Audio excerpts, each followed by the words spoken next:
Hepinize merhaba dostlarım. Bugün tarihin en büyük facialarından birini inceleyeceğiz. Titanic, 1912 yılında meydana gelen ve tarihin en büyük deniz felaketlerinden biri olarak kabul edilen trajik bir olaydır. RMS Titanic, White Star Line şirketi tarafından işletilen bir transatlantik yolcu gemisiydi ve lüks ve teknolojik açıdan o dönemin en ileri seviyesindeydi.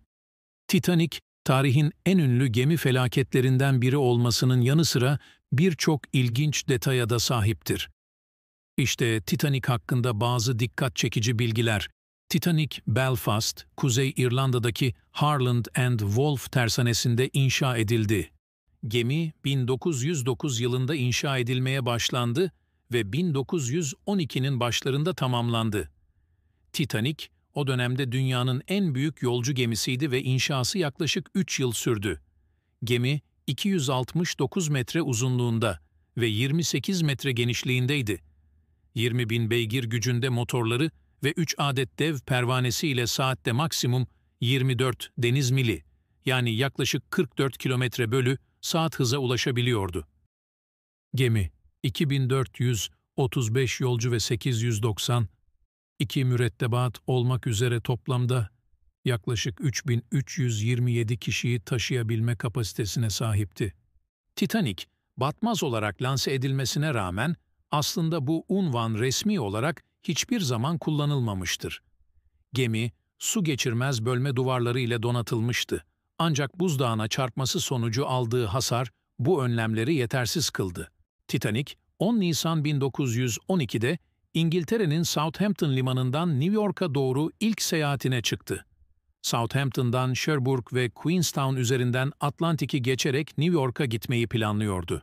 Ancak gemi 14 Nisan 1912 gecesi bir buzdağına çarptı ve çarpmanın ardından yaklaşık 2 saat 40 dakika içinde 15 Nisan 1912'de batmaya başladı ve tamamen sular altında kaldı. Bu trajedi yaklaşık 1500 kişinin ölümüne neden oldu. Titanic'te toplamda 20 adet filika bulunuyordu, ancak bu gemideki tüm yolcular ve mürettebat için yeterli değildi. Filikaların birçoğu tam kapasite kullanılmadan indirildi. En yakın gemi olan RMS Carpathia yardım çağrısına cevap verdi ve 700'den fazla hayatta kalanı kurtardı. Gemi zengin ve ünlü yolcularıyla da dikkat çekiyordu. Ancak felaket sınıf ayrımını da gözler önüne serdi. Titanic, birinci sınıf yolcular için olağanüstü lüks ve konfor sunuyordu. Yüzme havuzu, spor salonu, Türk hamamı, lüks restoranlar ve kafeler gibi olanaklar bulunuyordu. Birinci sınıf yolcuların hayatta kalma oranı çok daha yüksekken, üçüncü sınıf yolcuların birçoğu geminin alt bölmelerinde mahsur kaldı ve kurtulamadı. Titanic'in enkazı, batışından 73 yıl sonra, 1985 yılında deniz bilimci Robert Ballard ve ekibi tarafından Atlantik Okyanusu'nun 3800 metre derinliğinde bulundu.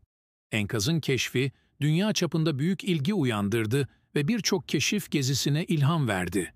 Titanic felaketi, denizcilik güvenliği üzerine uluslararası anlaşmaların ve düzenlemelerin yapılmasına yol açtı. Uluslararası Buzdağı Gözetleme Servisi'nin kurulması ve gemilerde yeterli sayıda kurtarma filikası bulundurulması gibi önlemler alındı. Titanic felaketi, kitaplar, filmler ve belgeseller de dahil olmak üzere kültürel bir fenomene dönüştü.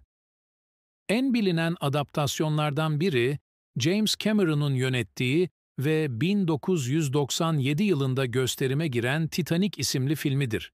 Film, 11 Akademi Ödülü kazanarak büyük bir başarı elde etti.